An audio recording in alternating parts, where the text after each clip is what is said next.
Hello, thank you for joining us. We are celebrating and amplifying Black artists and Black art. Our performance today is the Secret Society of Twisted Storytellers. The live performance features storytellers who will share their personal stories related to Black art and Black history. The interactive performance is sponsored by Bedrock and the Carr Center of Detroit. The live stream has been made available by AARP Michigan. Our performers welcome your questions, so please put your questions in the chat and they will be addressed at the end of the program. We really appreciate you joining us today. Stay tuned and enjoy.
Hello, thank you for joining us.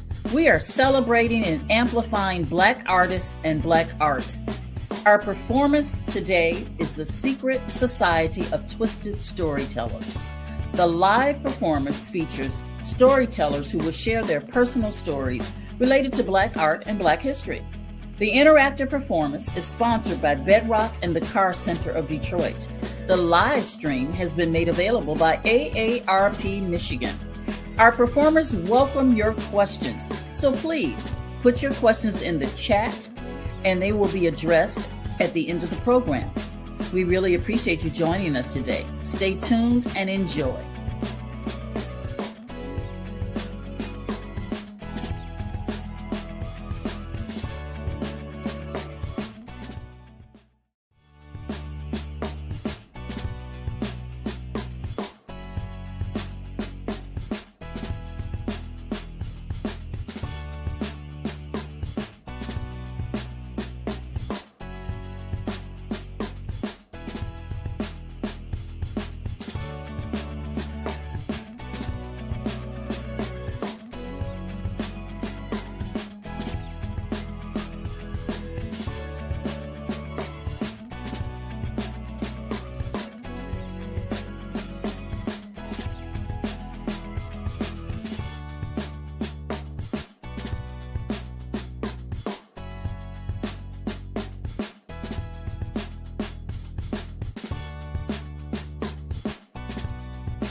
Hello, thank you for joining us.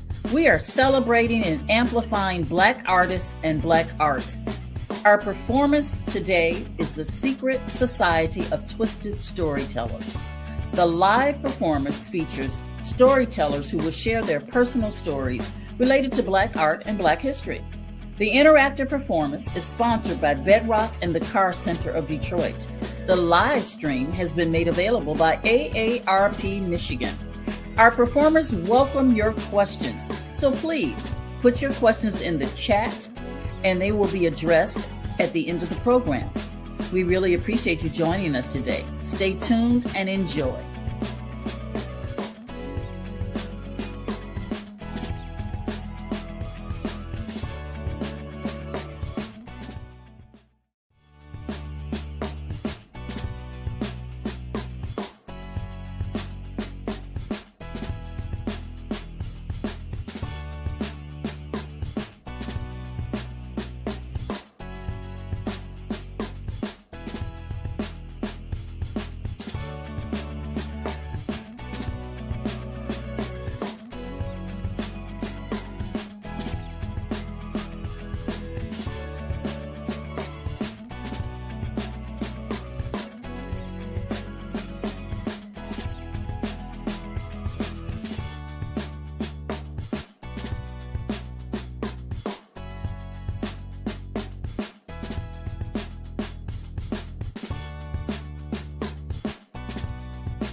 Hello, thank you for joining us.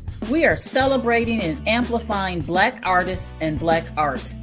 Our performance today is the Secret Society of Twisted Storytellers. The live performance features storytellers who will share their personal stories related to Black art and Black history. The interactive performance is sponsored by Bedrock and the Carr Center of Detroit. The live stream has been made available by AARP Michigan. Our performers welcome your questions, so please put your questions in the chat and they will be addressed at the end of the program. We really appreciate you joining us today. Stay tuned and enjoy.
Hello, thank you for joining us.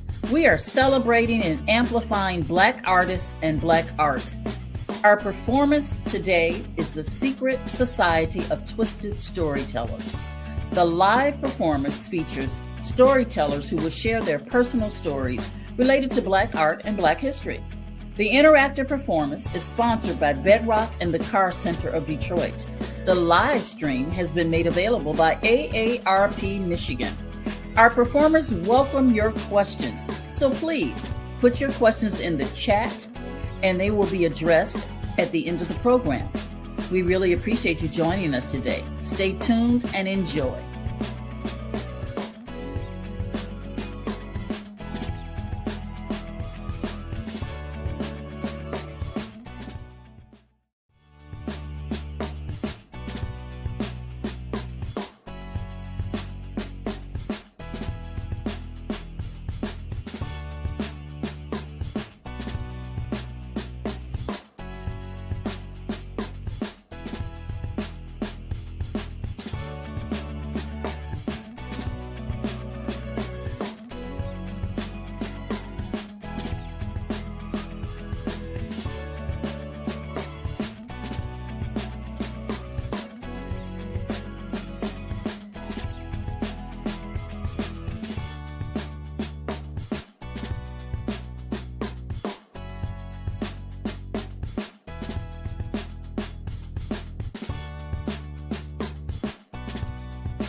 Hello, thank you for joining us. We are celebrating and amplifying Black artists and Black art. Our performance today is the Secret Society of Twisted Storytellers. The live performance features storytellers who will share their personal stories related to Black art and Black history. The interactive performance is sponsored by Bedrock and the Carr Center of Detroit. The live stream has been made available by AARP Michigan. Our performers welcome your questions, so please put your questions in the chat and they will be addressed at the end of the program. We really appreciate you joining us today. Stay tuned and enjoy.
Hello, thank you for joining us. We are celebrating and amplifying Black artists and Black art.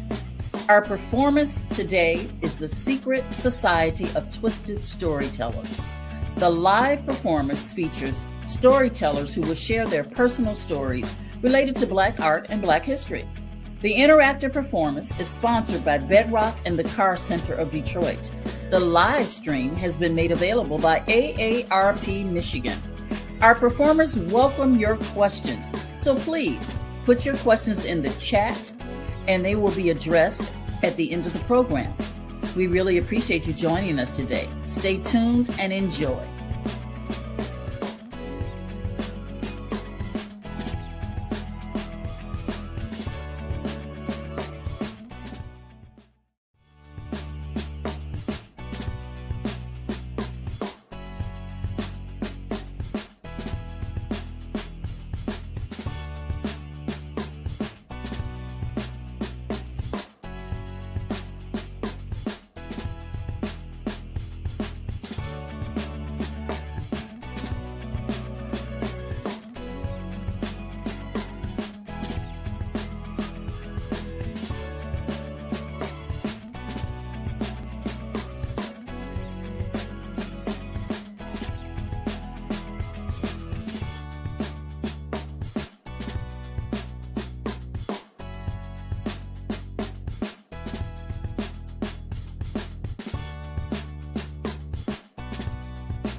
Hello, thank you for joining us. We are celebrating and amplifying Black artists and Black art. Our performance today is the Secret Society of Twisted Storytellers. The live performance features.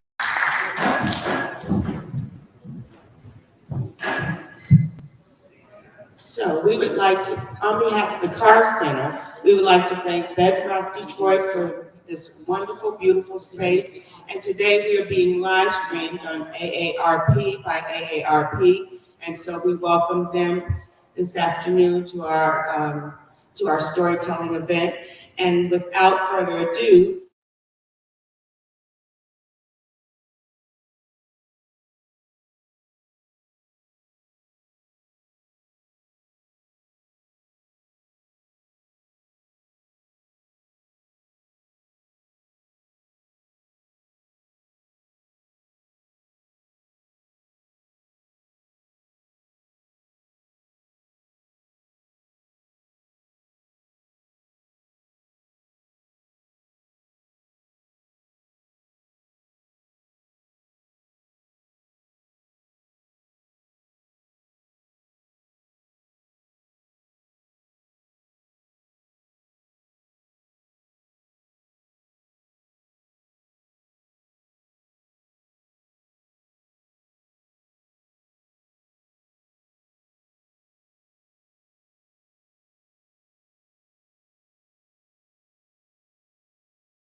ladies and gentlemen, Monica Morgan.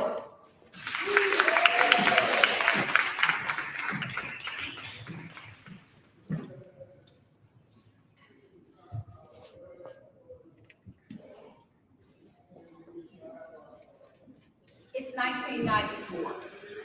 Fueled with an insatiable curiosity and my best friend, my camera, I set foot on the soil of Johannesburg, South Africa. I had always had an interest about the unfolding history of South Africa. It was sparked by a fire that my middle school teacher put within me when he told me about apartheid and the history of South Africa. So there I was. It was my third day there in Johannesburg, and I started to think that I had made a mistake. There I was in another country with no itinerary, no blueprint, and no plan. Well, things weren't going according to plan, even though I didn't even have one, because everything seemed so slow. Well, be careful what you ask for. Because all of a sudden I heard a noise, and then a succession of noises. and I thought someone was shooting at us, so I ran to take cover behind a van door that had been left open. I heard all of these different voices, some foreign, some English, but then as they scrambled, I heard the word in English, bomb. I was terrified. I froze. I think my heart stopped. I know I didn't breathe. I thought about what I was to do, and there was nothing else to do but to touch the cross that my grandmother had placed around my neck before I left the States, and to say a quick prayer and run. I ran towards the bomb. And my photos ran all over the world on front pages of newspapers. You see, I had a relationship with the Associated Press, and the Detroit News ran a full-length picture of a woman whose face was covered in blood. She was wrapped in a towel and searching for her child. I was told I should have won a Pulitzer, but I thought they came after you. I didn't know you had to apply. Those photographs are etched in my heart, in my soul, in my mind. I'll never forget death, dying, people helping each other. But that's what I was there for, to tell the unfolding story of South Africa's history. As I look into my photograph album in the autumn of my life, I started to think about all of the opportunities and all of the people that I photographed. There's Barack Obama, I photographed him, and Rosa Parks. Oh, she's sitting in my studio, and I styled her hair. There's Sophia Loren, Dizzy Gillespie, Jesse Norman, Cab Calloway. So many different people. Prince, Michael Jackson, Samuel L. Jackson, Idris Elba. Oh my gosh, she is fine in person. And George Clooney is fine too, and both of them very, very nice. Lena Horne, Maya Angelou, Oprah. Oh, and Prince Charles, now King Charles. Yes, I photographed him. I photographed 7 sitting presidents and 40 world leaders, Muammar Gaddafi and many others. That's what my camera had done for me. And I was so much in love with it that I decided it would be my other half. Because see, I grew up reading Harlequin romances, and I thought my prince would come riding in on that white horse, but he didn't show up. So I married my career, and I made that my life until I met G. And G came into my life with such fervor and let me know that he loved me. And when he became available,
as I start looking at these pages, Okay, so before I get into that part of it, I gotta tell you about our first Thanksgiving as a married couple. So I used to race to the photography section in the bookstores, but when I got married, I knew it was love because I started to race to the cooking hour. And I made him think I could cook.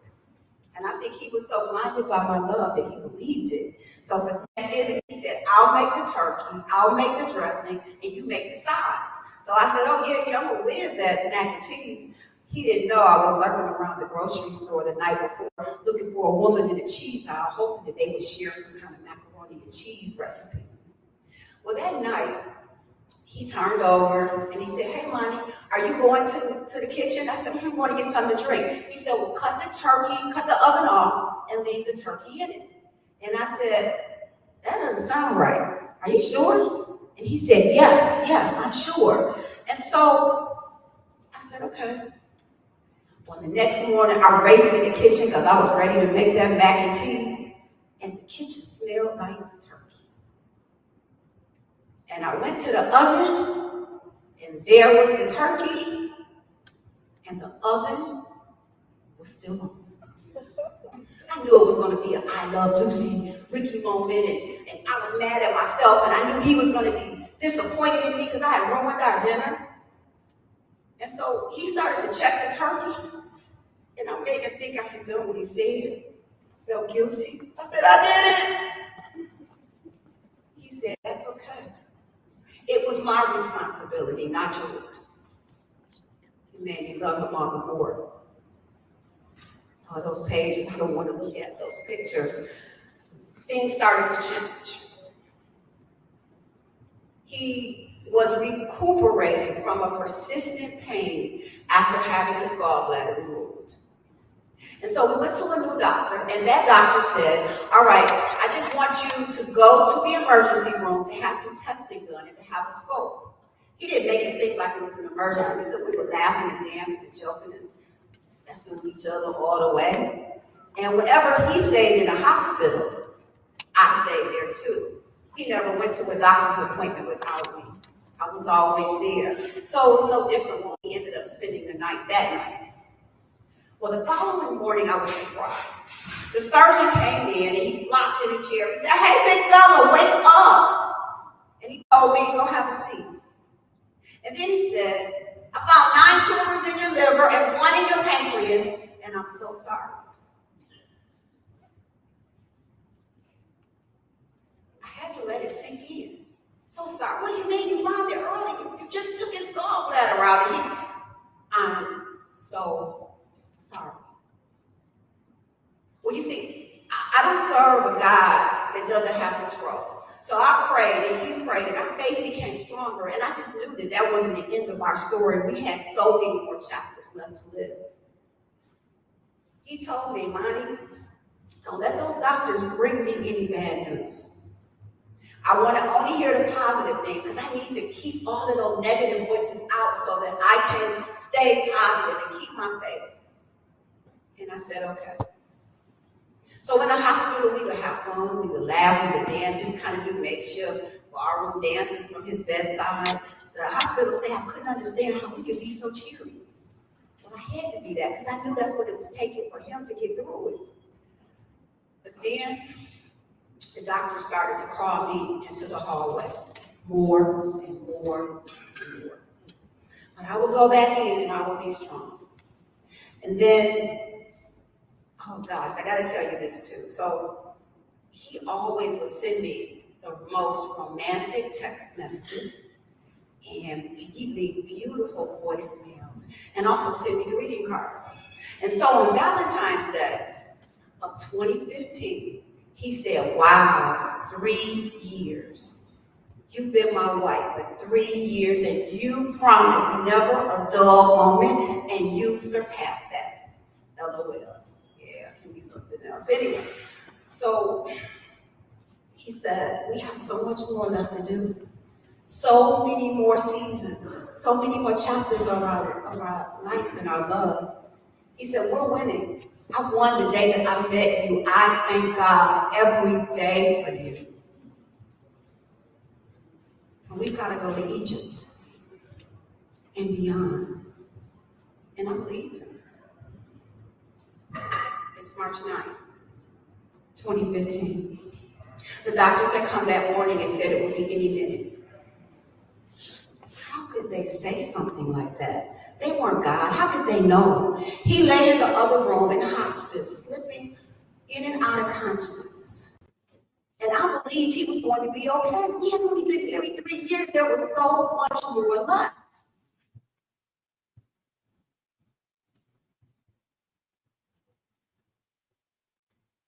As it was nearing the 1-year anniversary of his passing, I realized that I was tired of being strong.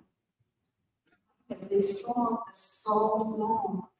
I was strong when I held him in my arms and he took his last breath. So what I did, because I wanted to break, I thought with Dr. Pauline Furman, and she said to me, when that day that he lived, because I told her I want to keep the blinds closed, I want to sleep through that day, I want to take a pill, I can't go through it again. Then I started to think about what she said. Yeah, that's me. I always got to be strong. And so on that morning, he flung wide open, and that sunshine came in, and I didn't feel the sunshine. And so I went to the hospital and the hospice, and I gave them treatment and thanked them for all that they did for us and all that they do on a regular basis. And then there was something that I compelled myself to do that I had no idea I could even do it. I stepped forward to that room where he spent his final moments. And I saw another family there. And they motioned that it was okay to approach them. And I let them know that I've been in their same shoes a year before. But that life, it goes on. And they thanked me, and we all said a quick prayer. And that night, I set foot on the plane, headed to Egypt. And what would have been a happy journey, it was not. It was solitary. I was by myself. He was supposed to be with me. And somehow I kept saying to myself, he's with you, he's with you, he's with you. He's there. And so I rode the camel through the pyramids, and I made it seem like I was happy. And I needed to know. I needed a sign. So I got angry, and I said, come on, Chief, you need to let me know. You need to let me know that you are here with me. And I'm not doing all of this. I was going on Facebook, letting people know about my healing journey, because you see, other people needed to heal, and they're just trying to heal. Always do, but I wasn't thinking about myself. Simply I was. I needed him to let me know he was there. Well, you know, I had to think back. You know that final day when the doctors came in and said he was going to take it would be any moment when he would take his final breath. Well, I ran to the cafeteria to take refuge. And this is the part I didn't share. When I came back, there was a huge bouquet of red roses. And I was so angry, I wanted to plant those roses across the room and take them in that balloon. How dare someone send me that? And my husband was playing the light in the other room. And my friend said to me, open the car. And I looked at Emma and I said, I don't want to open the car. I'm tired of doing what everybody else wants me to do. I don't want to open the car. And I opened the car, and it said, "Boo, I always love you." I found out that he had made provisions to send me roses when he no longer could. So there I was in Egypt, a year later, and I'm like, you gotta let me know. Doing all these things, I've been being strong. I held on, I need to know. And so he was an iPhone enthusiast. All of a sudden, the phone started to glitch. And I need to picture. So my screensaver is a photograph of the two of us in the middle of the screen. His eyes, he's looking down at me like my favorite going with the wind poster. And all of a sudden, my cell phone started to take screenshots of that image continually. And you you remember those days we had to say space? So I started embracing them. Like, what's going on? I'm in Egypt. I need this space. But then it kept on. And then what happened, picture this. The photograph got cropped. So it's like he's almost gone, but the lower part of his face is looking down at me, and I'm looking up at him in the corner.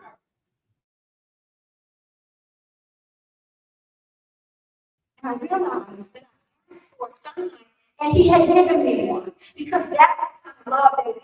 He was with me. He was with me. They say that it's better to have loved than to have lost. This feeling of emptiness and pain within me is just so much.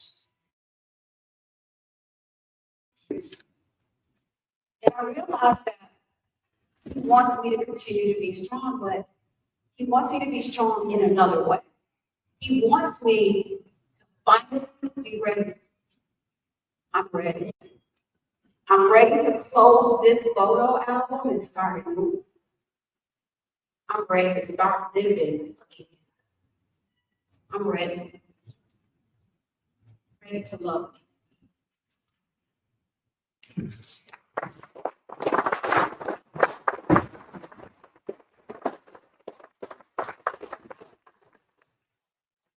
Yeah, people, let's give it up for Monica Moore.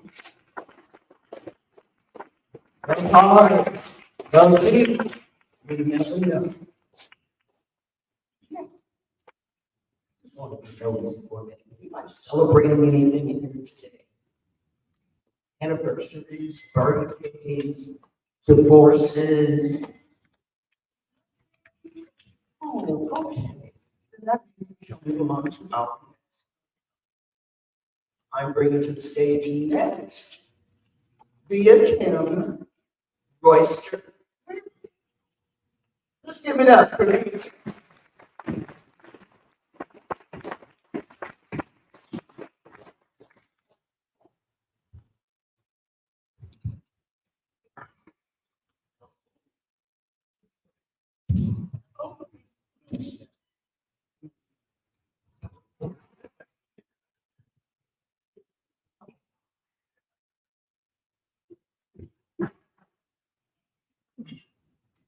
I was 4 years old, sitting under my mother's ironing board as she ironed the bedspread, sheets, and curtains. It was so nice and cozy and dark under there. It was so nice. I was playing with my dolls. And then one day, I realized I wanted a About a month later, because I remember it was summer, and mother introduced me to this little girl. She was about 5. And she said, "This is your sister." "My sister?" She said, "Yes." I was like, "Okay." So me and the little girl, her name was Alicia Ford, and we were fast friends, but we were sisters. We talked at night, we traded secrets, and we ate mayo sandwiches, we ate liverwurst cheese and potted meat and crackers in the backyard. Now, the neighborhood I lived in were full of children, just laughing and joking and playing, and the boys were playing football, and the girls were playing, making mud pies and hopscotch in the street. It was just phenomenal. It was like a schoolyard back in the day, right? And we would skip and hold hands, going to get our hair pressed and curled over to this lady. Her name was Mrs. Bright. And she used to say, "Walk this girl home," because she came here all by herself. But she couldn't say it anymore. Well, one day, Mother brought in this big old suitcase. I mean, it was huge.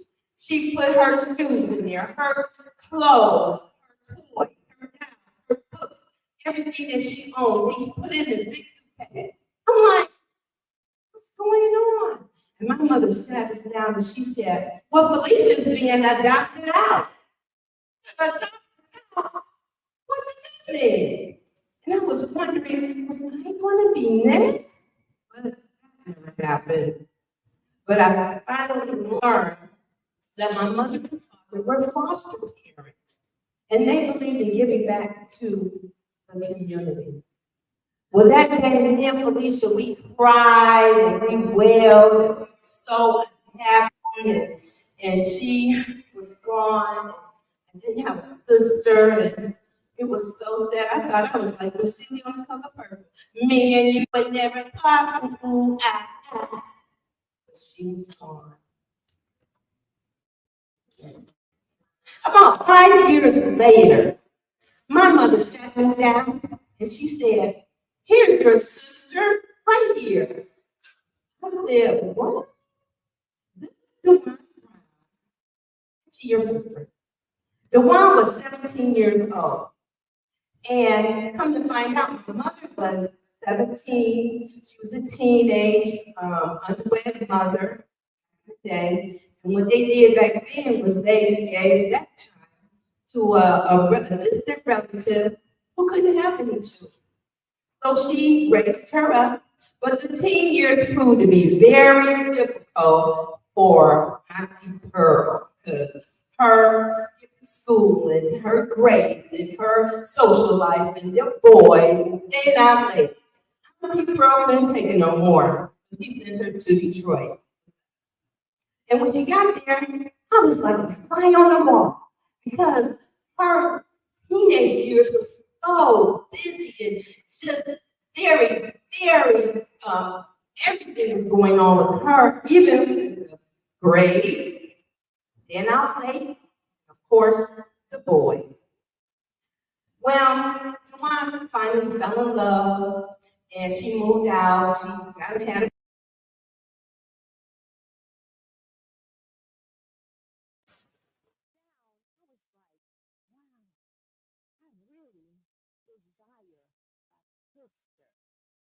Well, it was 1980, senior year in high school, Cass Technical High School, right?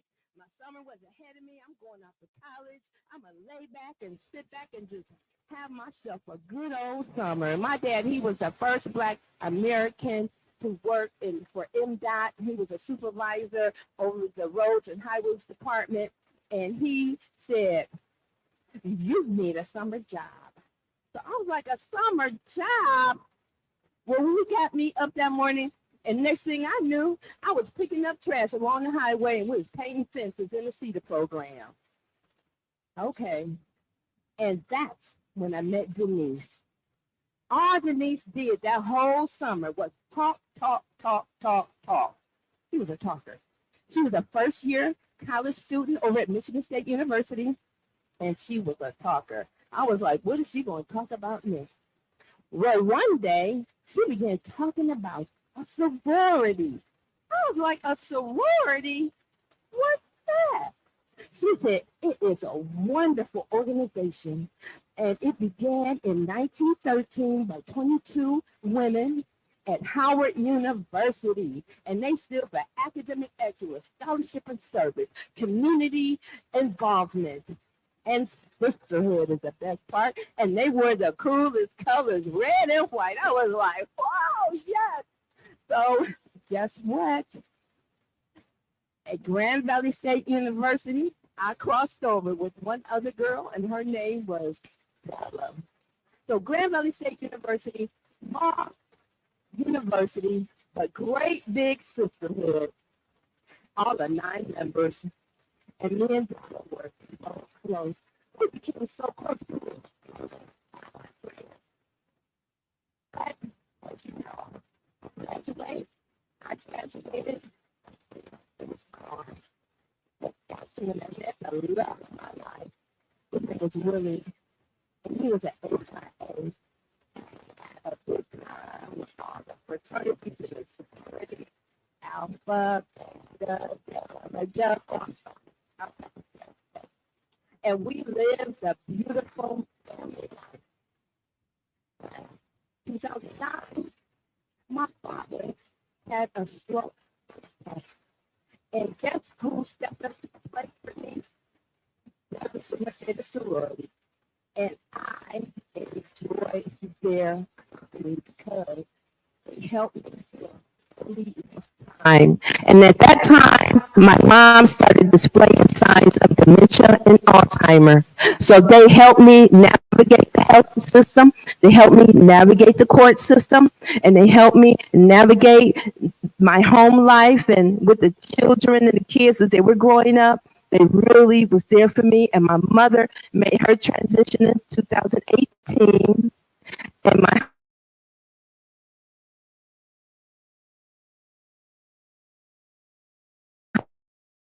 she made her transition 2016. And then I was by myself. No sister, little family. But what I want to let you know that during the time DeJuan was around, my mother had one more child, and his name was Martin. He was my little brother, and I took really good care of him. But he just wasn't a sister. Well, the next thing that happened, I was diagnosed with breast cancer. Man, one thing is another. But who stepped up to the plate? Not only did Delta Sigma Theta was there, a new group of ladies in the community stepped up. And they were the natural hair sister-like sisters. Them sister-like sisters helped me with the help of my mom through dementia, helped me with my breast cancer, and it took me to treatment. They brought food. And I was on my way to healing, health, and wholeness. Then after that, back to business as usual. And sometimes you know how you just have to let go and let God. And I was like, but I want a sister. So I just stepped back and let God. My brother, he called me up on the phone and he said, "You see what happened on Facebook?" I said, "What?" He said, "You know that picture I posted of Dad in his military hat? And he had the trumpet, and he had the rosy cheeks. He got to the side." I said, "Yeah, I remember that picture." He said, "Well, some lady contacted me saying that she had the same picture." I said, "Stop right here. Get out of here. No way, no way, no way." He said, "Yes, way." I said, "Well, did you contact her?" He said, "No." I said, "Well, did she leave some information?" He said, "Yeah." I said, "Well, are you going to call her?" He said, "Well, I'll get around to that next week." I said, "Next week? Now?" Well, my brother's a truck driver, and he drives from state to state. So I guess I can give him a little leeway, being so busy trying. But I told him, let me take the wheel on this because I'm about to do a real good investigation. So we gave her the number, called her back. We had a nice conversation, explained who I was, and she said, "Well," I said, "well, explain to me about how you have the picture, that's my picture, that's your picture, that's your dad, that's mine."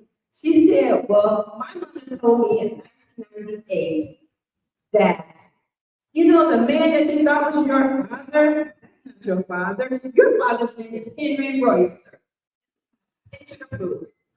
Picture. I said, "Well, let me see the picture." So she went to get the picture, and it was in an envelope down into the chest of drawers at the bottom. And she said she found the picture. So she got the picture. I said, "Well, screenshot the picture to me." So she took a picture of the picture, sent me the picture. I took the picture, sent it to my brother, and we looked, and it was undeniable. Our father's name was handwriting, and that was unreal.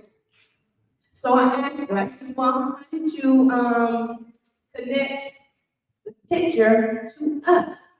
And how did you find out that it could be related?" She said that back in the day, she would go to the Fort Bragg. Her father was stationed at Fort Bragg. So I said, "Okay, yeah, stationed at Fort Bragg, but Fort Bragg now is called Fort Liberty.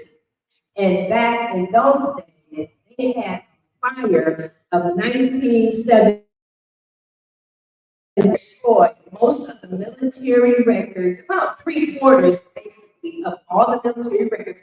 She had a hard time trying to get the information. So she was calling places, she was calling county clerks, libraries, trying to put a name to a place.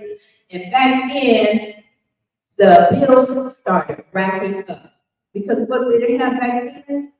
MCI, they had Ameritech, they had AT&T was on the rise. And those bills were beginning to get a little bit expensive. Not only did they charge you by the area, they charged you by the minute. So she would drop the ball, pick up the ball, drop the ball. And then she was doing all this research in her family. She had some children, they were growing up. And they were like, what are you doing? They said that, well, she said, I'm trying to find my biological father. They said, okay, well, we're going to do some research. We're going to help you. So they went on Ancestry.com. My brother had done Ancestry.com. And they found my brother on there, and the dots were connected. We began talking every day. We were talking about the similarities, the differences, the people, the places, things, everything about family. And she invited me to her 70th birthday party. It's in 2022. And I went out there and I got on that plane and I flew and I was thinking about what is she really looking like? Because pictures only can tell the story. So I was like wondering, it was going to be amazing. I got off that plane. It was 90 degrees. So I got in the car and raced it to Rockingham, North Carolina. And I called her. I was in the car. You know how we do. I'm outside. She said, okay. She came out and she stepped out on that driveway. And I looked. I was like, oh my goodness. Look at her nose. Look at her chin. Those cheeks. She looked like my father. She's a royster. There's no way. She is a royster. And I looked at her kids and I was like, oh, my 3 kids right there. And we had the best reunion you could ever want to have. The next day she had a party over at a hall where I met some of her other community friends. I met her other siblings that she had. And I met her church family. It was great. The next day, we had a big old birthday bash in the backyard barbecue party. It was amazing. All the food was spread out, the music, the games, we played cards. We had a wonderful time. It was time for me to go home, and I really didn't know. But I had to leave.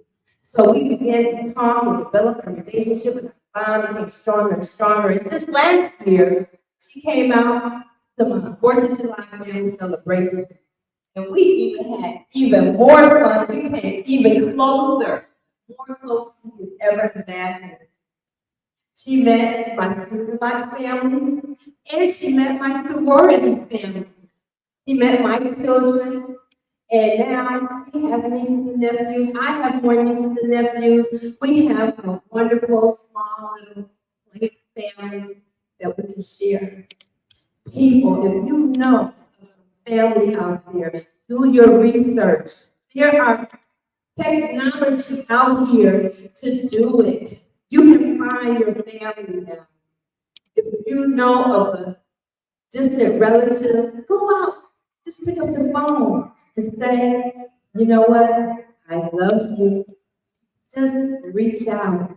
Because who would have thought that my 4-year-old self would find a sister 50 years later in this life that would manifest way down deep in my solar plexus This is my stomach.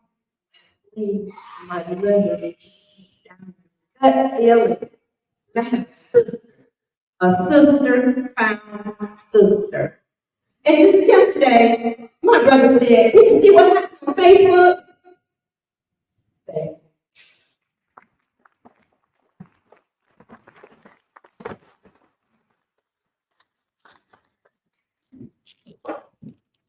Keep telling you, be a kid, everybody don't want to find you off structures. It could get scary. Ladies and gentlemen, we're going to take a quick break so you can have coffee. And we'll be back very soon. Wonderful. Come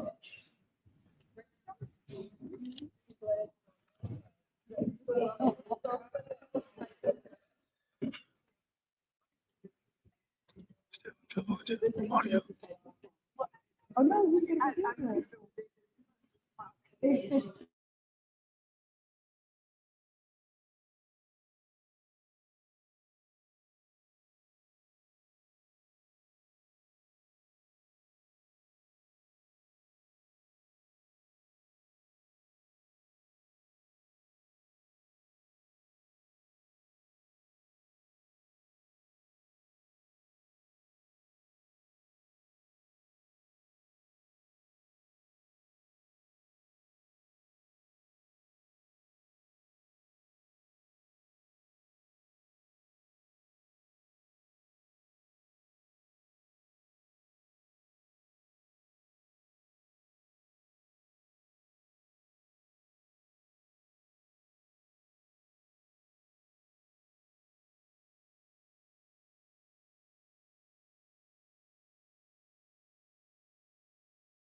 elongated, exaggerated.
But he, being a young man, I just thought he did that very well. Uneven Fight was a composition that I painted maybe about 3 years ago. The drawing was actually drawn in the early 2000s, but I never got around to the actual painting. But in light of recent activities in the Black Lives Matters movement, I felt like it was time to go ahead and paint that painting. A lot of people who I spoke to, a lot of elders felt like the painting was depicting just trying to buck against the system, fighting the police, being a rebel. But the piece is actually just depicting the uneven fight that young African Americans, everything. So both of the target was fueled by recent events in the media where we've been seeing like George Floyd just getting killed basically before all of our eyes. I really got to thinking about how much African Americans, in particular males, are targeted by the police. Our youth are targeted by campaigns. And I just wanted to show that. And so in that picture, we have an African American woman and she's giving birth. He continued to sort of a branching out of his work in the tattoo world. And there, he a lot of artists out there that I know look at his work as a model for work that they do in a similar vein. There came a time in my life where I needed a break from painting. During this particular time, I noticed a lot of friends of mine were coming to me and they were asking me to do drawings so that they could actually get the drawings tattooed. And they were doing so. The tattoos were coming back looking horrible. And I remember it was the 4th of July. We had a discussion on the porch while I was painting. My friends were telling me, you need to start learning how to tattoo because you can practice on me type thing, And so, I gave it a thought, and as I started doing research about the art of tattoo, it was actually interesting to me. Jason, over the period of time, has really progressed to me as a great artist. His ability to be able to interpret stories and tell stories through some of his pieces is really inspiring. His range is wonderful, and he's one of our wonderful, wonderful artists out there in the world.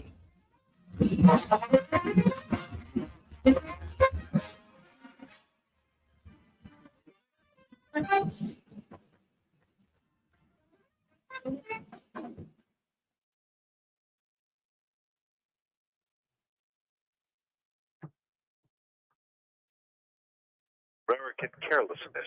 I'm back.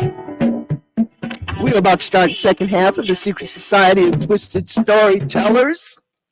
And our next storyteller coming to the stage, Emmeline King. Let's hear it for Emmeline King.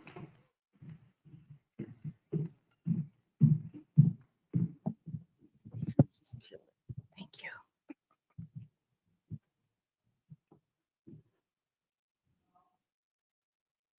I was 11. It was show and tell at Kyton Elementary School. I brought my little car that I made out of clay and a picture of a car I drew. I told the class, I'm going to be a work for Ford designing cars with my. Everybody loved my picture. Wow, did you draw that car? Yep, I sure did. Everybody except my teacher, Mr. Season. He said, Emily, you're a girl and girls can't draw cars. Use your hands to do girly things like bake cookies or become a secretary. Boys draw cars. Everybody started laughing. I wasn't embarrassed. I had the biggest smile. Mr. Season didn't know that my dad was a fabrication specialist and he worked in the design center designing cars. It was just a couple of weeks ago, I remembered. I had just celebrated my 11th birthday. And Dad took me to his company Christmas party and he introduced me to his coworkers. We walked down the aisle. I noticed a blue door. I got closer. It was the familiar clay smell. And that clay smell took me back when I was 5. And for my birthday, my dad bought me a Mustang rocking horse. And on the weekends, he'd take me to see Mr. Oscar Gray's studio. He was a famous Black sculptor. His studio smelled of clay. I loved the sculpture there. My dad worked with Mr. Graves making art. To keep me busy, Mr. Graves would hand me a lump of clay and he showed me how to make a toy car out of clay. He said, one day you might grow up to be a great sculptor or artist. So it was that smell of clay that drove me to try to open that blue door. But my dad said, stop, Leanie girl, you can't go behind there. You're not an employee yet, but I'll tell you what's behind there. Transportation designers. They are the men who design the cars that you see up and down the road. They take their ideals and turn them into clay cars. Then I take the clay cars, make them into fiberglass models. Then those models go through a big process and eventually end up in the dealership for people to buy. After I heard that, I knew I wanted to be a transportation designer, work in the design center, designing cars with my dad. He said, Leanie girl, you can be whatever you want to be. Don't let anyone tell you what you can't be. Be with you all the way. So, a girl that I couldn't design. I started my journey in car design at Winterhalter Junior High. After school, I'd go home and practice car drawings. Dad noticed my talent. He was so happy and proud. He told his co-workers, a special talented group of Black male car designers. They were happy too. They gave Dad art materials so I can improve my craft. I would take my car drawings, show them to my teacher. Recommendation to Cass Tech. I enrolled in the commercial art department and my art soared. I won the New York Stock poster contest.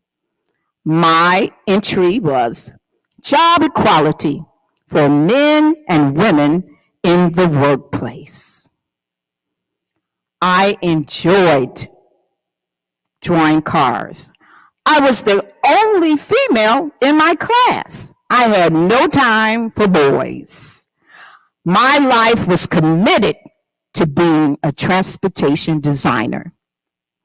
I graduated from Cass, went on to Wayne State. There, I received the majority of professional training from transportation designers. I took my academic classes in the morning, and in the evening, more transportation design class. Then on Saturday, I rushed over to the Center for Creative Studies and took more classes. Plus, I was still being trained in sculpture by Mr. Graves. I graduated from Wayne State. I had an excellent portfolio. That portfolio was going to be my showpiece to land my job at Ford. But I wanted to test the waters first and interview at GM.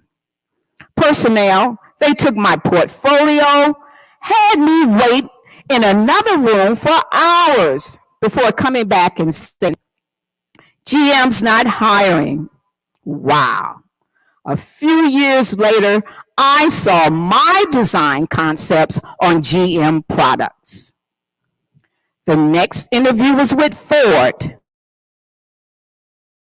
These designs come out of your head? I said, yes.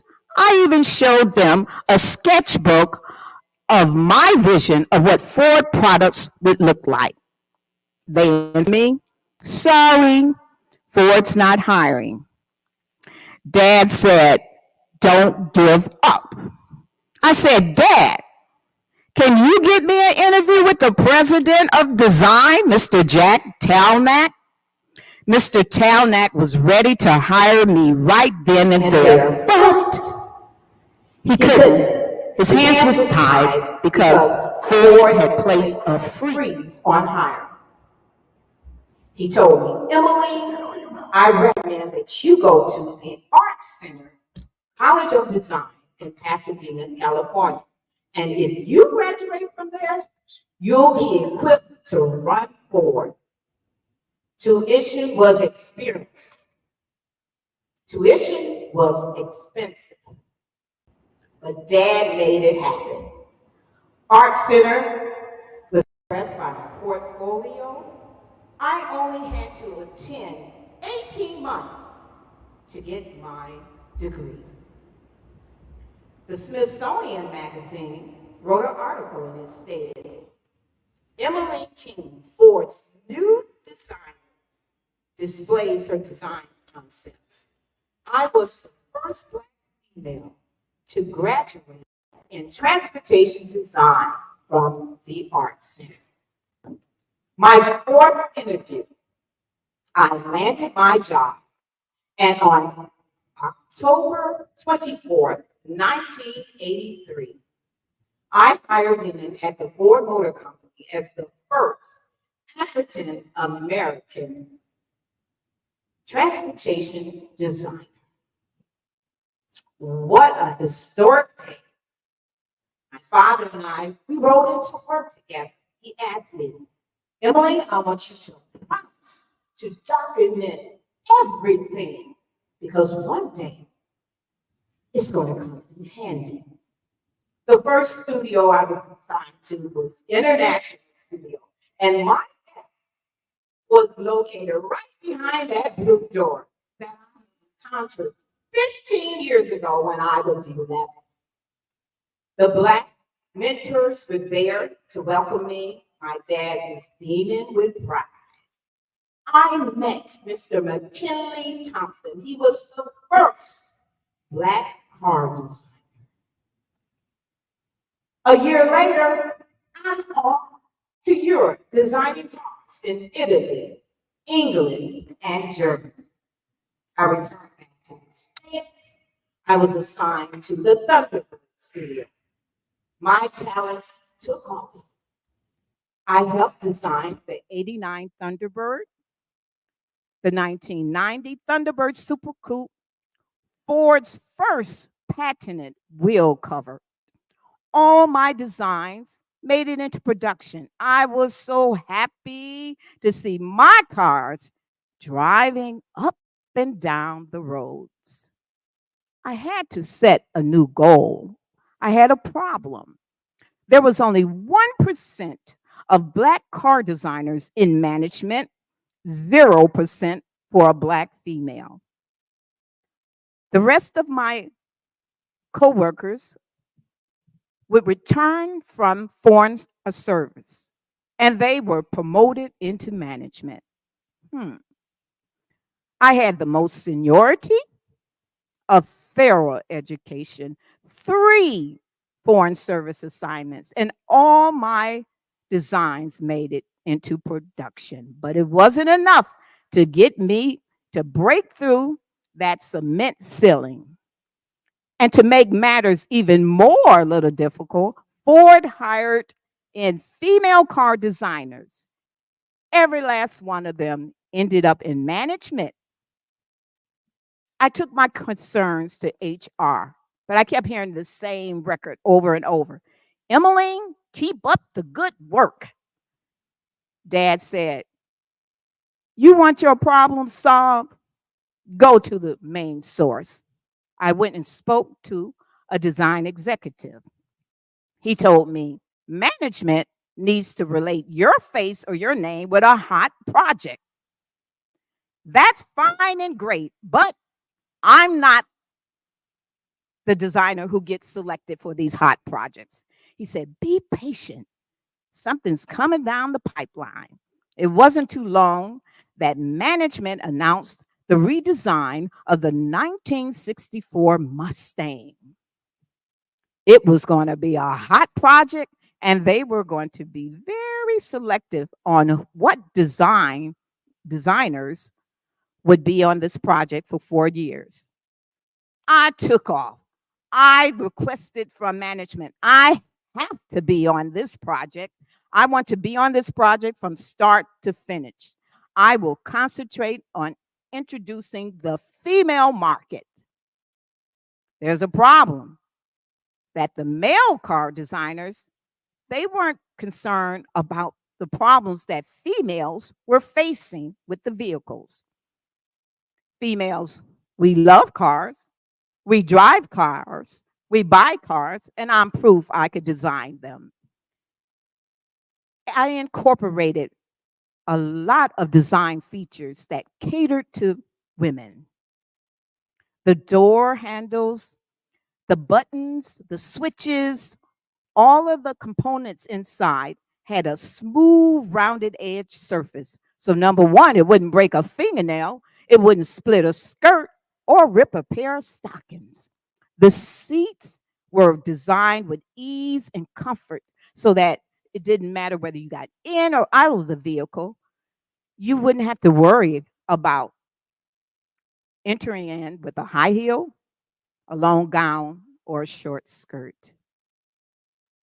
The IP panel had a 2-tone concept theme where the driver and the passenger had their own private space. And also the IP panel was very sculpturous and had a free-flowing design that led into your door handles. On the exterior, I maintained what the market research requested, and that to keep that running pony in that honeycomb grille. On the exterior, you had your side scoop, and in the rear, you had your 3-bar tail light.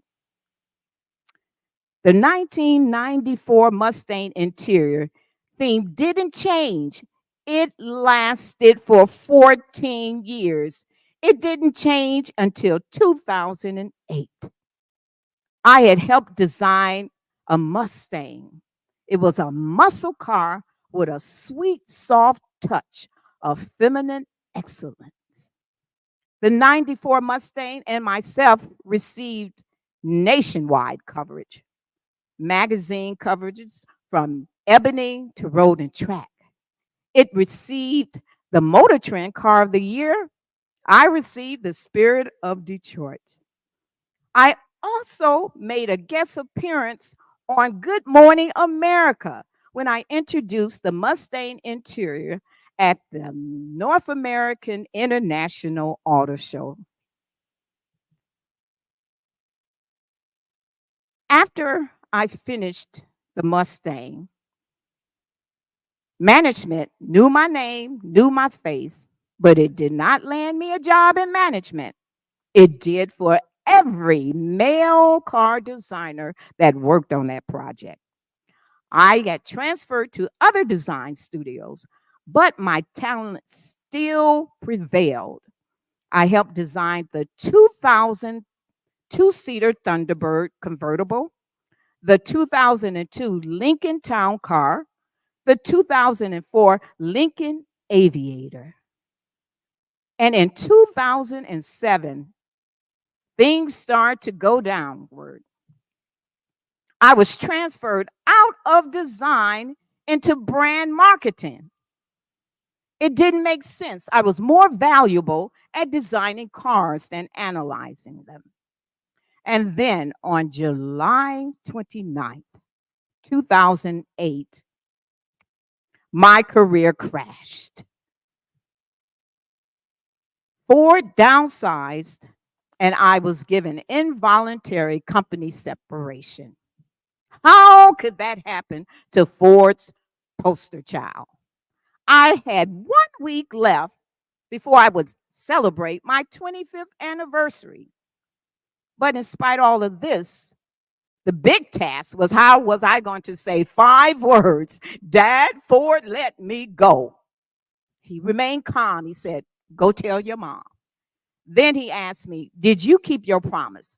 I said, Dad, I document every assignment, every award, all my experiences from the day one that you and I walked through that door at Design Center until the day I walked out of that door, escorted by a security guard.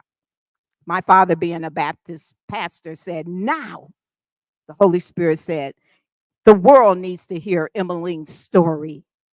Write her book. It was 1 week before I had to turn in my manuscript to have it printed. I didn't have a title, but Mr. Season, I took it back to the things that he said to me, and that sparked my title. What do you mean a Black girl can't design cars? Emmeline King, she did it. The autobiography of the first African-American female car designer. That book launched an unlimited platform for me to travel and to share my story. It went as far as Africa. I received a lifetime membership with the Mustang Club of Southeastern Michigan, an honorary membership with the Mount Ford Point Marines, a member of Hidden Pioneers, and this fall I will be inducted into the Automotive Hall of Fame. Thank you. I also was featured in an automotive exhibit at the Detroit Institute of Art. My father and I had the opportunity to meet Mr. Edsel Ford II. I followed the Holy Spirit, autographed him a copy of my book, introduced myself, shared my story with Mr. Ford. He was so impressed. A week later, I received a letter from the Henry Ford Museum of Automotive Innovations in Dearborn, Michigan, at Mr. Ford's request. The book, my story, is now registered there. As I look back at the beautiful birthday gift that Dad gave me at 5, that Mustang rocking horse, he must have had foresight to know that one day his Leanie girl would be a part of history, would make her dreams come true, become a designer at Ford, designing cars with her father, pin the 94 Mustang interior, write her book. So, Mr. Season, my response to you is, what do you mean a black girl can't design cars? Emmeline King, she did it. Thank you.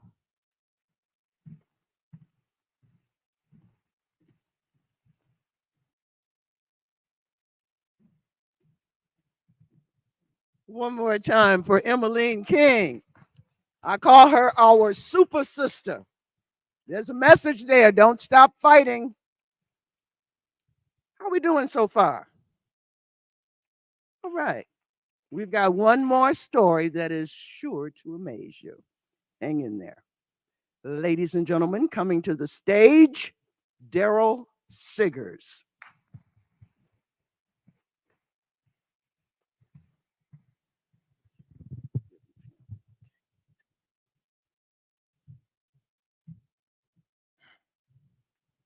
(1984), east side of Detroit. I'm 20 years old.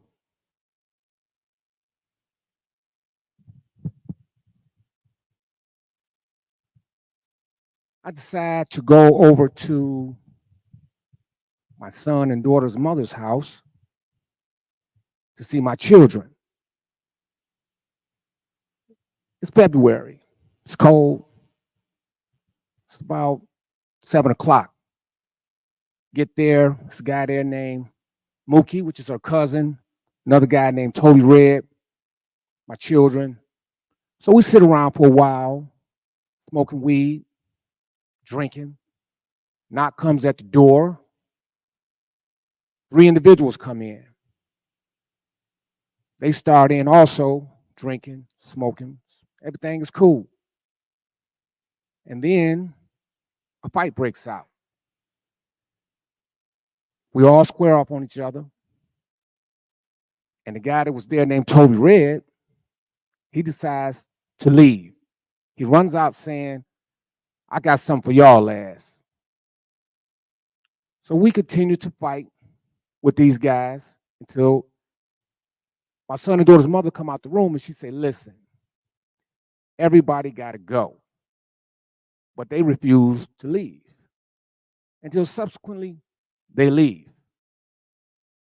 Me and Mookie's still in the house, cleaning up, picking up glasses, and we hear gunshots down the street. Well, gunshots in my neighborhood aren't uncommon or weren't uncommon, so I didn't think nothing of it. So I subsequently leave. When I leave, I see emergency vehicles down the street.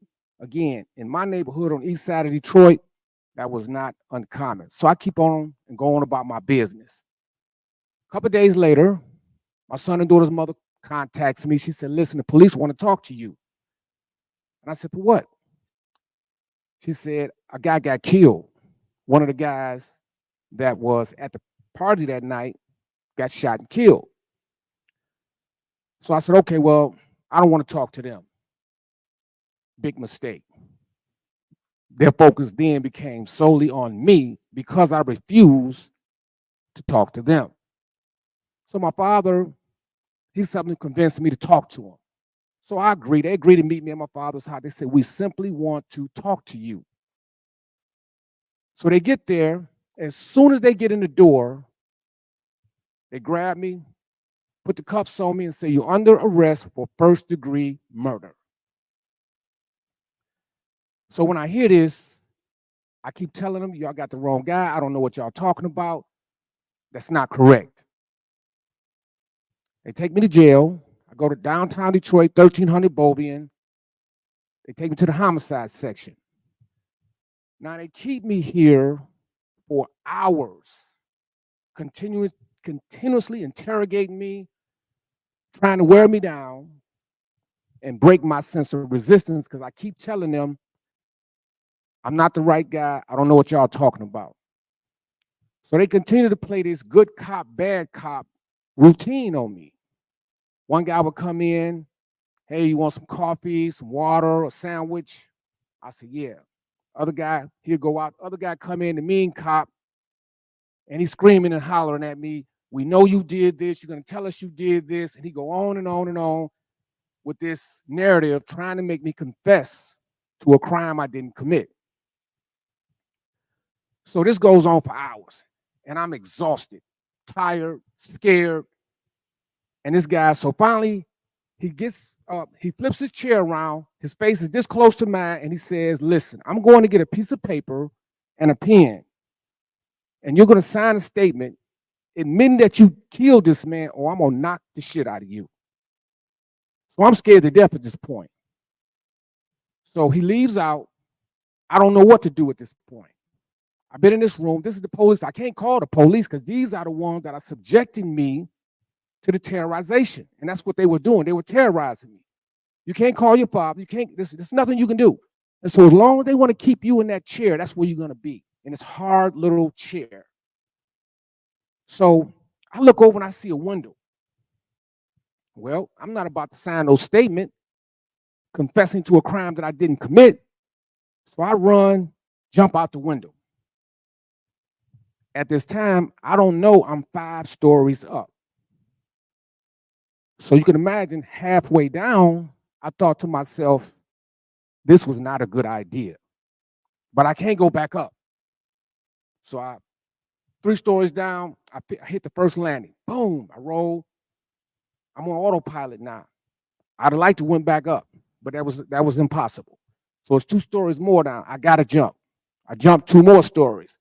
I break my ankle, I break my wrist, and I try to hobble away. So they catch me. It's about 30 cops. They got guns pointed at me. They got their George Floyd knee on my neck. And so they finally cuff me, put me in the car, take me to the hospital, fix my leg, fix my arm, take me to jail. I get to the Wayne County Jail. It is the worst conditions I've ever seen. So, and they taking us from bullpen to bullpen to bullpen. So finally, they appoint me a lawyer. At this point, I've been in the Wayne County Jail for 6 months going through this ordeal. We go to trial. My lawyer and I are trying to work out a defense. He's talking to me about different things, but I don't really understand the process because I'm illiterate. So I don't understand these. So as we go through the trial, they talking about court rules, statutes, common law, the Constitution, jury instructions, and all this stuff. And I don't understand none of this stuff. So I just sit there. So they bring in a cast of characters. They bring in so-called witnesses, the 2 individuals that was with the individual that got killed. They testify that I did it. They had this phony police expert come up in there and said he found a bullet in my home that matched the bullet that was removed from the dead man's body, the individual who got killed.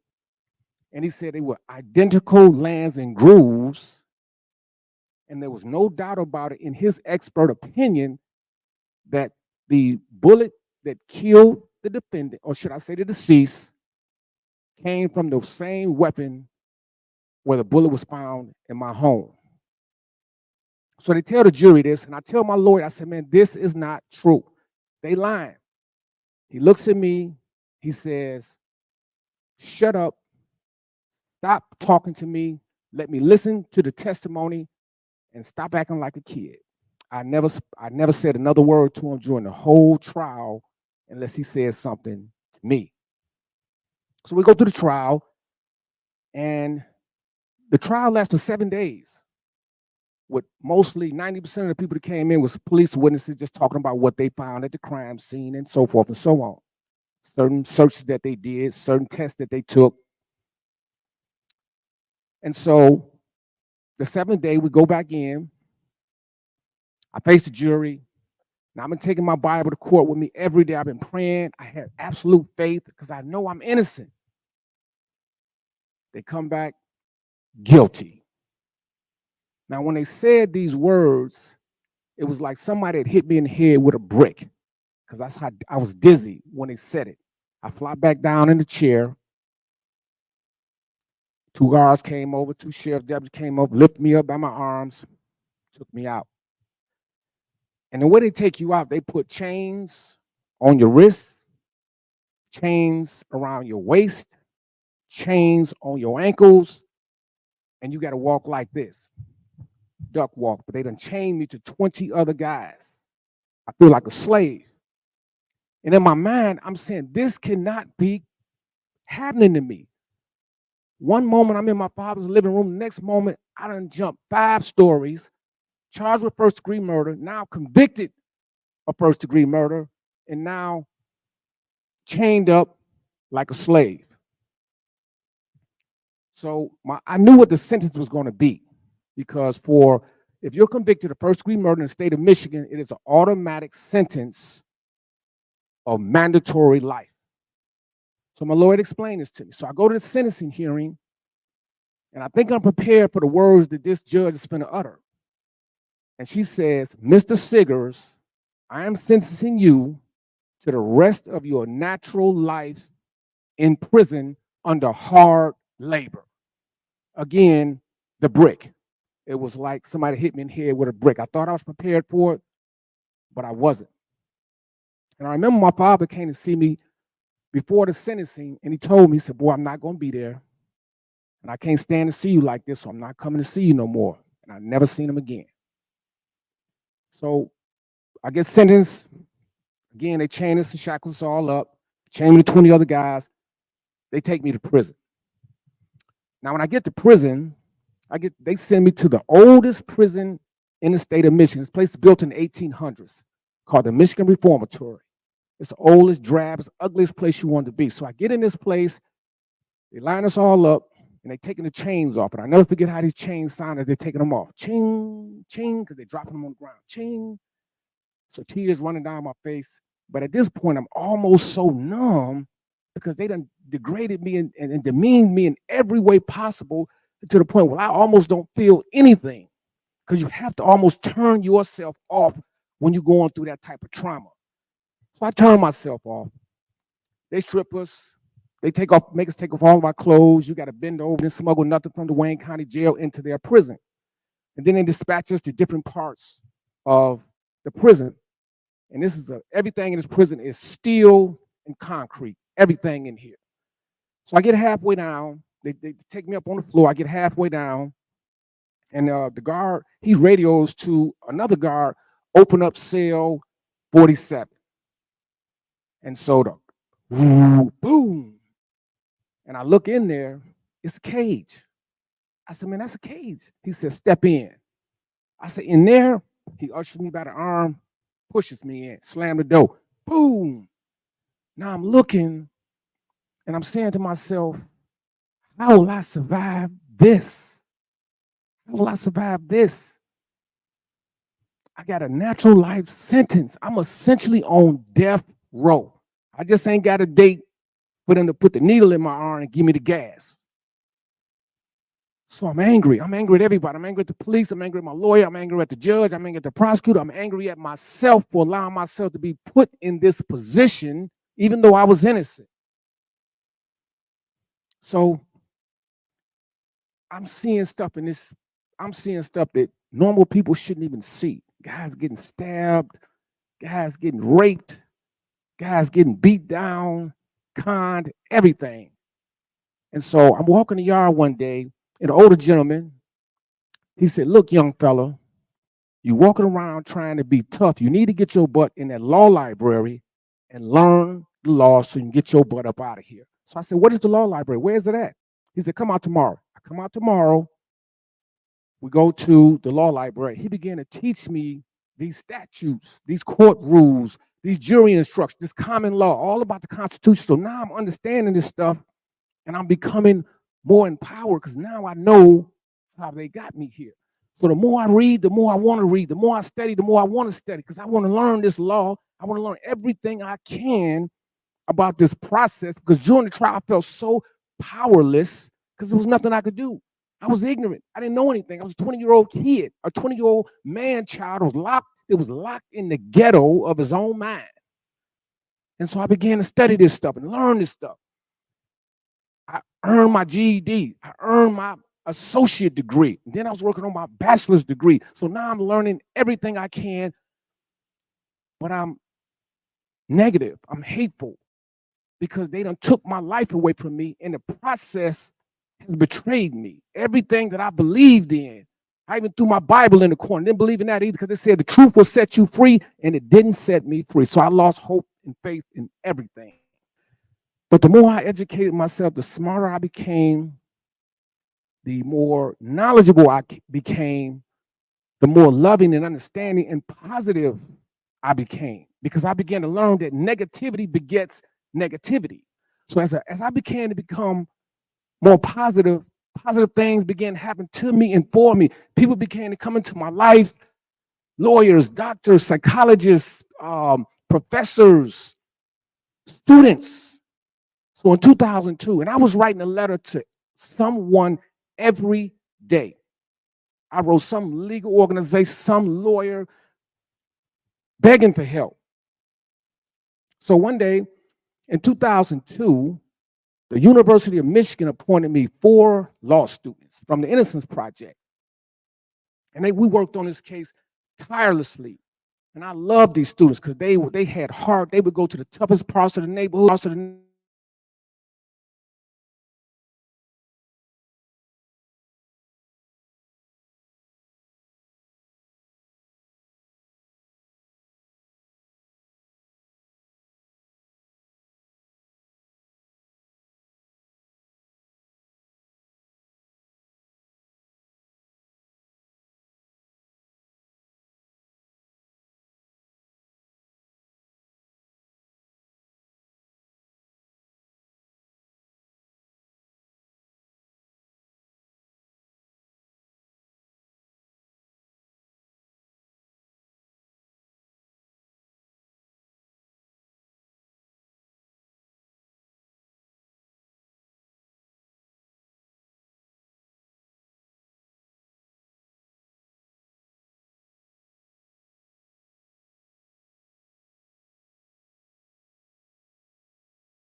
Officer comes down to my cell. He says, Siggers, you got a call.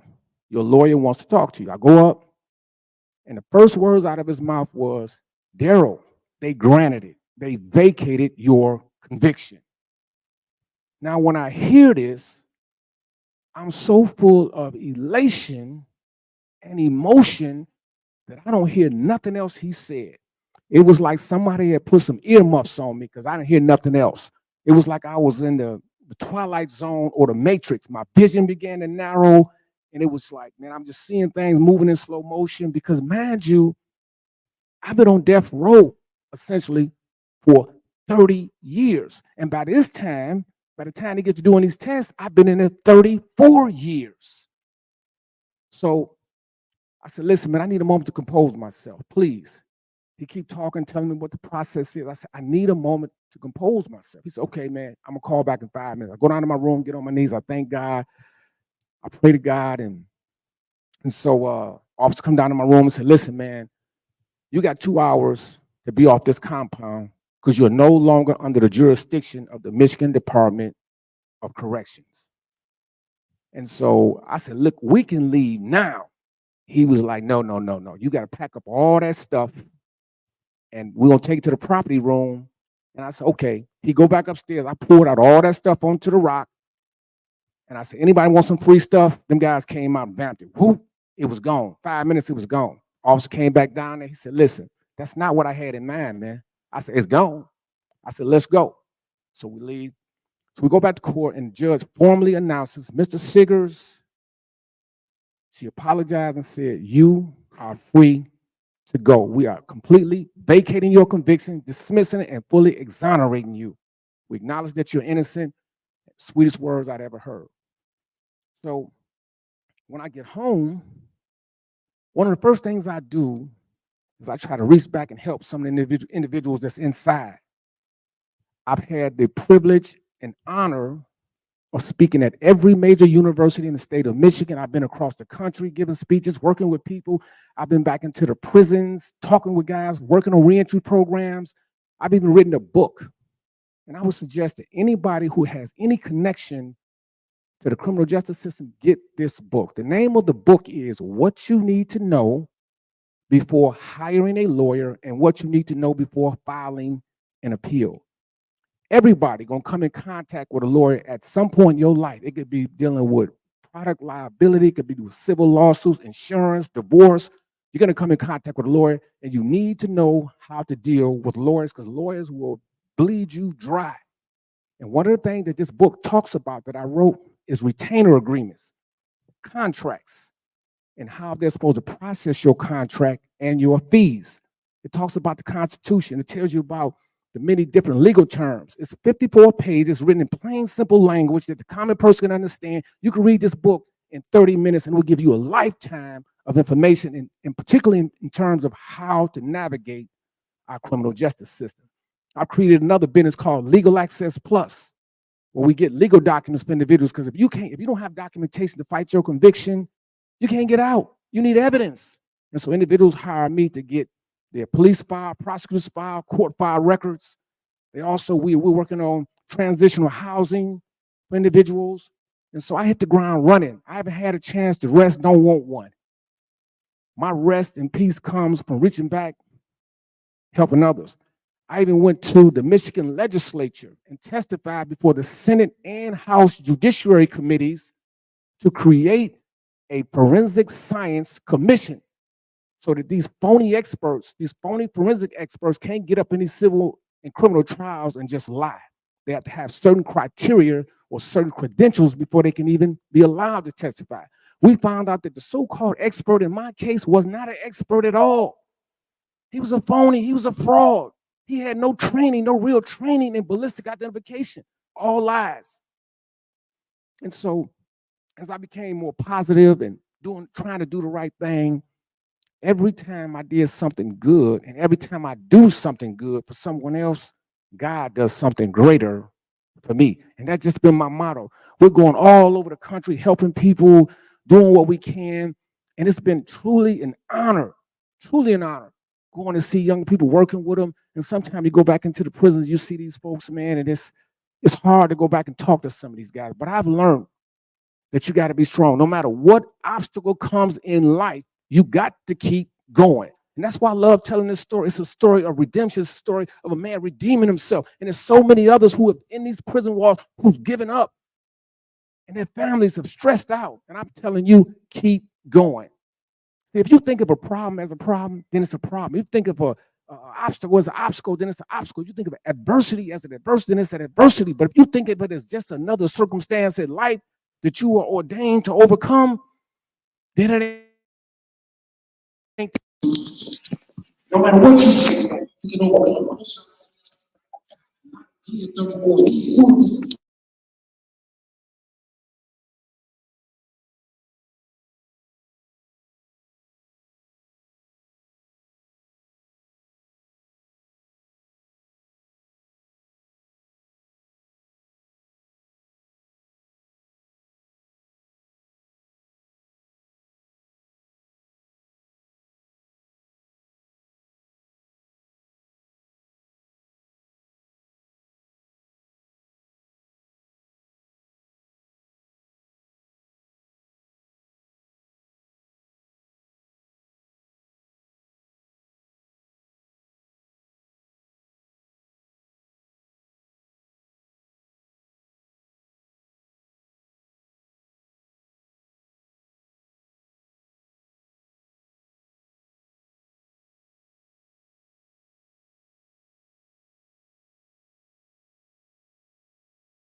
Thank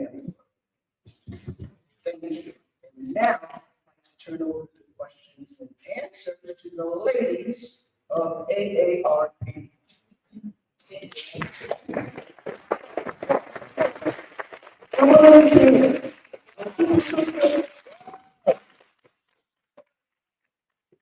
By him was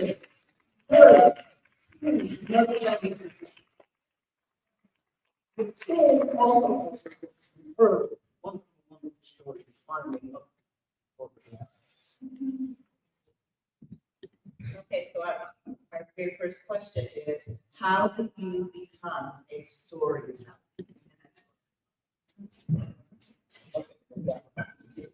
Go online, the Secret Society of Twisted Storytellers. It will guide you to any and everything that you need to know about us. We have a wonderful, wonderful site. We ask you that you put a small synopsis of the theme of your story is about. And it must be a real true story. We have real people telling real stories, real lives. So no improvising. It must be a true story. So go online, give us a synopsis, and we will be in touch. I promise. We contact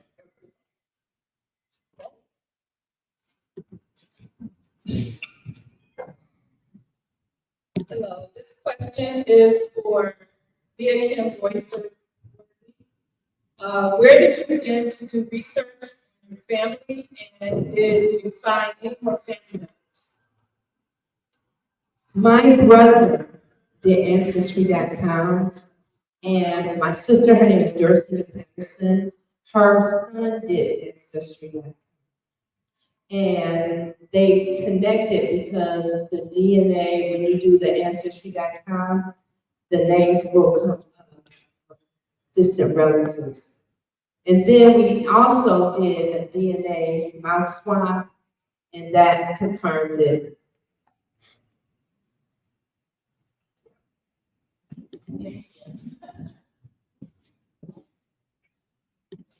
Thank you for that answer. The next question is, as a storyteller,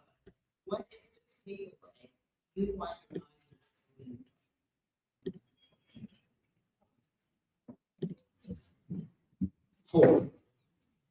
Hope, faith, organizational involvement. That's what I want you to take away from this redemption, that you can overcome anything if you just determined enough.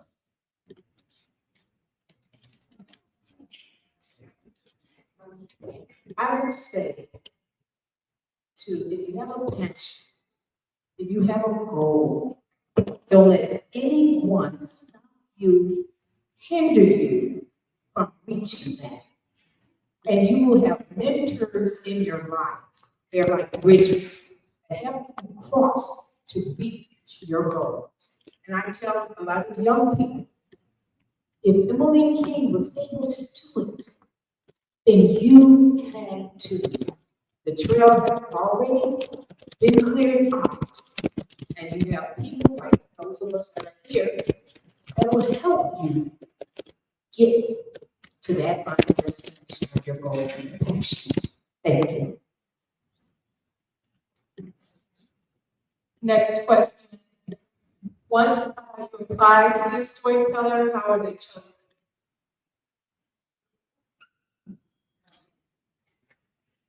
If it's a good story, it's a good story. It's a story we know that the audience can gain something from, can learn something from. Maybe the experiences that you're going through that you've really never dealt with yourself. Somebody possibly standing at that microphone can clear up a lot of issues and give you the information that you need to move on in life. So there are a lot of factors that are involved, but those are some of the main ones. Okay, and the last question, how often do they do this program? And can anyone do it? We've had 12 girls on our stage. And she was so fabulous with her story, the New York Times picked it up. So there is no anybody, because there is a story in it. All of you have a story. Just a matter of you want to tell it, how you want to tell it. Don't be afraid to tell your story. You never know, like I said, who's sitting out there that needs to hear that. All of us have issues, whether we're going to admit it or not. And some of us need to hear from somebody else that we're not alone in our struggles, in our problems, in our day-to-day, whatever we're doing. Everybody needs a helping hand with something. So it doesn't matter.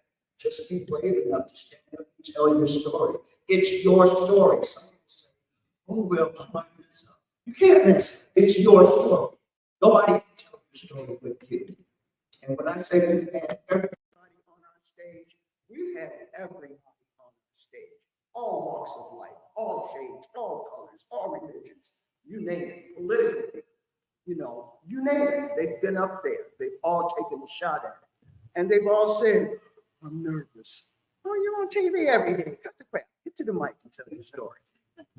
So we welcome any and everybody. Please go online. Give us something to deal with here. We need more stories. Okay?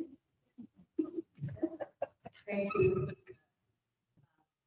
On behalf of AARP, I would just like to apologize to our listeners online for our sound and technical difficulties. We really appreciate your patience and your perseverance if you're still with us.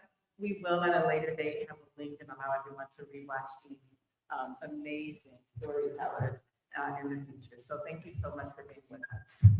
And one more thing, Gina Ellis is here. Now, I always have to talk about Gina because she's definitely part of the secret society of Twisted Storytellers and the fabulous, fabulous entertainment that crosses our stage.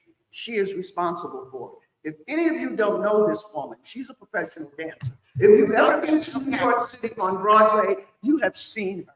She is good at what she does. That's why our entertainment is so wonderful. Okay, I'll be quiet.